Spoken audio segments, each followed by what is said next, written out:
Hello दोस्तों, नमस्कार। मैं हूं अमित कुमार और आप देख रहे हैं कॉमर्स एजुकेशन क्लासेस। दोस्तों आज हम बात करने वाले हैं फाइनेंशियल रेशियो के बारे में। दोस्तों इसके पहले हमने डिस्कस कर लिया है प्रॉफिटेबिलिटी रेशियो, देन इसके बाद एक्टिविटी रेशियो और आज हम डिस्कस करने वाले हैं फाइनेंशियल रेशियो के बारे में। दोस्तों चलिए स्टार्ट करते हैं आज का लेक्चर और देखते हैं क्या कुछ पढ़ने वाले हैं इस चैप्टर में आज हम। ठीक है, तो आपको दिया गया है पॉइंट नंबर 1 करंट रेशियो है, मतलब कहने का चालू अनुपात। देन इसके बाद पॉइंट नंबर 2 है आपका लिक्विड रेशियो, मतलब कहने का तरल अनुपात। और इसका पॉइंट नंबर 3 आपको दिया गया absolute liquid ratio, it means पूर्ण तरलता अनुपात। और दोस्तों आपको दिया गया पॉइंट नंबर 4 प्रोपर्टी रेशियो, मतलब कहने का स्वामित्व अनुपात। और आपको पॉइंट नंबर 5 दिया गया है डेब्ट इक्विटी रेशियो, मतलब कहने का दोस्तों ऋण क्षमता अनुपात। और पॉइंट नंबर 6 की बात करें दोस्तों, आपको दिया गया है कैपिटल गेयरिंग रेशियो। और इसके बाद 7 नंबर आपको दिया गया है सॉल्वेंसी रेशियो, मतलब कहने का शोधन क्षमता अनुपात। आगे पॉइंट नंबर 8 कैश रेशियो है। देन इसके बाद कुछ आपको यहाँ पे दिए गए हैं आदर्श स्तर दोस्तों। ठीक है दोस्तों, चलिए शुरू करते हैं आज का लेक्चर अपना, जो कि पहला पॉइंट है करंट रेशियो, मतलब कहने का चालू अनुपात। तो भाई फॉर्मूला क्या होता है इसका, current assets upon current liability. Current assets upon current liability मतलब कहने का चालू संपत्ति बटे चालू दायित्व। अब हम दोस्तों बात करें यहाँ पे कि भाई चालू संपत्तियां होती क्या है और चालू दायित्व क्या होते हैं, इसके अंदर कौन से टर्म आते हैं। तो भाई यहाँ पे देखोगे आप करंट एसेट्स आपको दिया गया है, इक्वल टू फॉर्मूला अगर बनाते हैं यहाँ पे तो आपका कैश आता है, बैंक आता है, देन इसके बाद शॉर्ट टर्म इन्वेस्टमेंट आता है, इन्वेंट्री आपकी आती है, एक्रूड इनकम आती है, देन इसके बाद प्रीपेड एक्सपेंस आते हैं। और दोस्तों इसके साथ ही मार्केटेबल सिक्योरिटी आपकी आती है, डेब्टर्स है, बिल्स रिसीवेबल यहाँ पे इंक्लूड हो जाते हैं दोस्तों।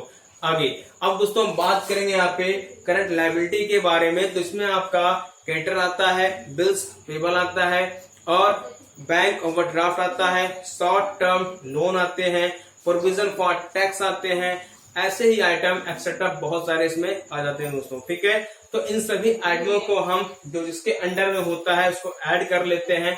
ऐड करने के बाद फॉर्मूले में पुटअप करते हैं और हमें क्या मिल जाता है, करंट रेशियो, मतलब कहने का चालू अनुपात प्रोवाइड हो जाता है दोस्तों। आगे अब दोस्तों हम बात करने वाले हैं पॉइंट नंबर 2 के बारे में, जो आपको दिया गया है तरल अनुपात। इसका तो फॉर्मूला क्या होता है, liquid assets upon current liability. भाई लिक्विड एसेट तो है ही, ठीक। अब बात यहाँ पे देखेंगे दोस्तों दिया गया है करंट लायबिलिटी।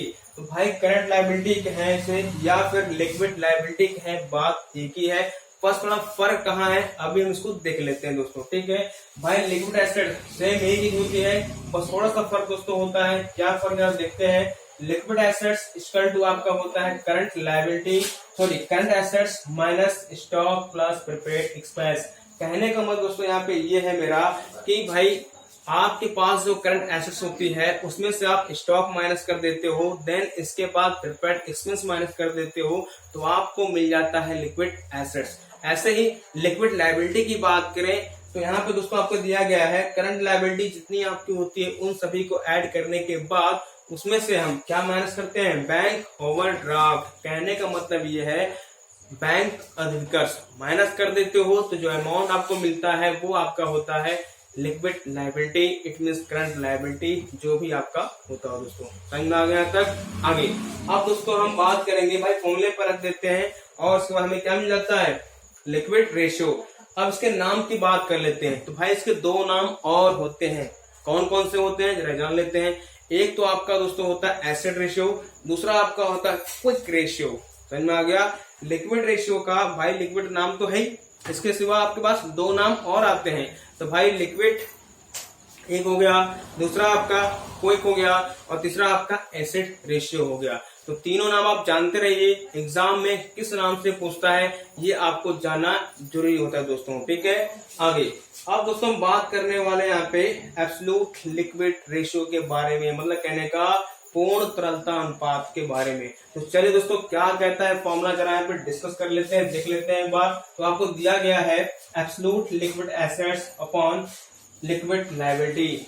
तो भाई पूर्ण तरलता, पूर्ण तरल संपत्तियां बटे तरल दायित्व। यहाँ पे दोस्तों देखते हैं क्या है एब्सोल्यूट लिक्विड एसेट्स कैसे निकालते हैं। फॉर्मूला है आपका cash plus bank plus marketable security को ऐड कर देंगे तो क्या मिल जाएगा हमें absolute liquid ratio sorry assets. ठीक है दोस्तों, आगे ऐसे ही लिक्विड लायबिलिटी निकाल लेंगे तो फॉर्मूला आपको पता है ऊपर दिया गया है।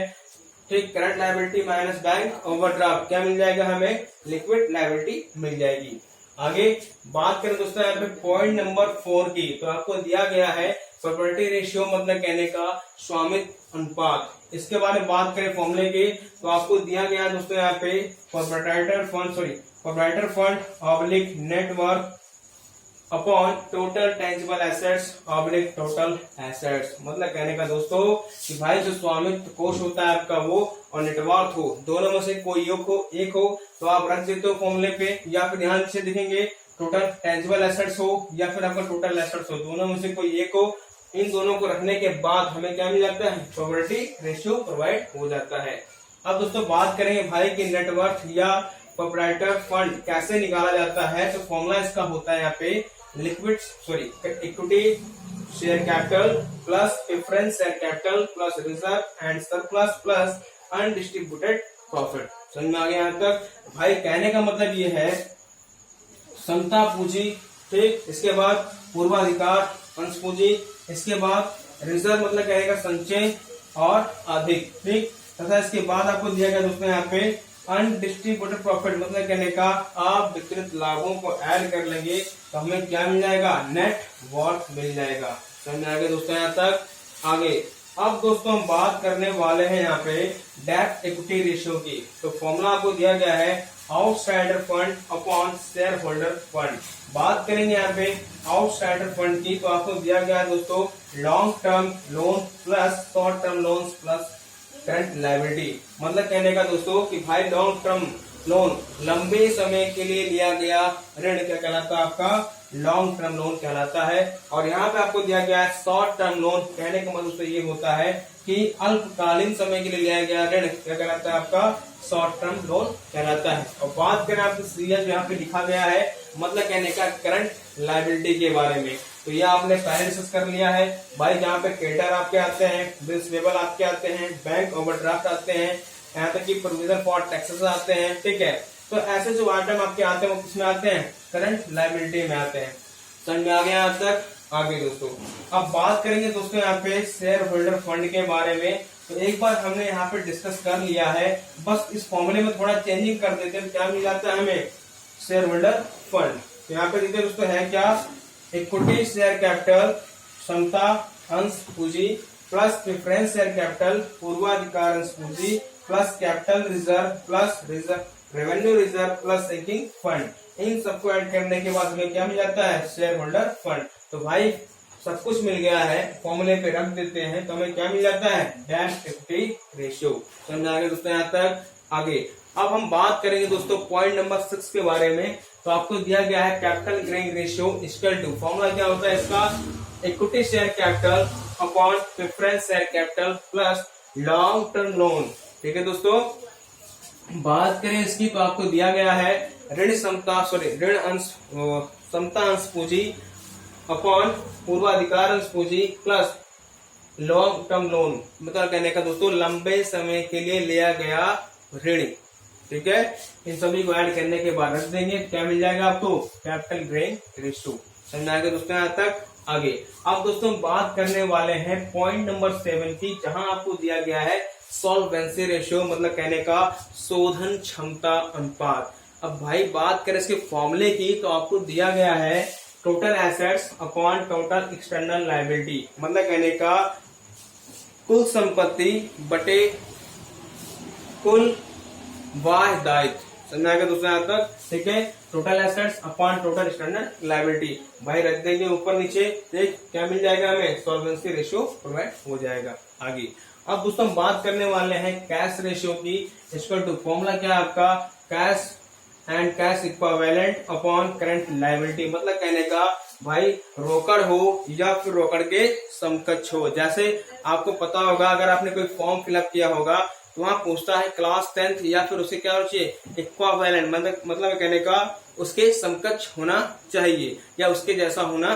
चाहिए। तो बात यहाँ पे वही कह रहा है आपको, भाई रोकड़ हो या फिर उसे क्या हो, समकक्ष हो, मतलब उसके जैसा हो। तो भाई क्या होता है ये देख लेते हैं यहाँ पे। जैसे भाई चेक, अब चेक में क्या भाई, चेक तो आप मान लिए अमाउंट भरते हो ना, तो एक तरह का वो भी क्या है, मनी है, मतलब कहने का कैश है दोस्तों, ठीक है। देन इसके बाद ट्रेवल चेक हो या फिर आपका पासबुक हो, ठीक, या फिर अदर कोई बिल्स है, कैश मेमो है, बीजक है, ये सब किसमें आते हैं आपके, भाई कैश के ब्रांड में आ जाते हैं। समझ में आएगा दोस्तों यहाँ तक आगे।